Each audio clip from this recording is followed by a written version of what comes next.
జత కలిసే జగములు రెండు జత కలిసే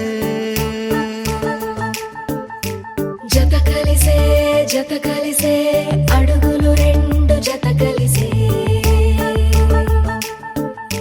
జనమొక తీరు వీళ్ళదొక తీరు ఇద్దరొకలాంటి వారు అచ్చుకుతినట్టు ఒక్క కలగంటూ ఉన్నారిద్దరు ఏ కన్ను ఎప్పుడు చదవని పుస్తకమై వీరు చదివేస్తున్నారానందంగా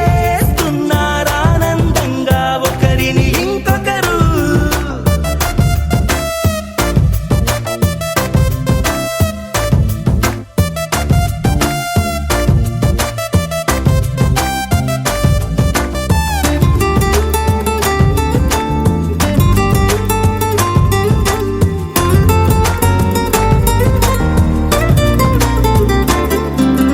నలుపు జాడ నలుసైన అంటు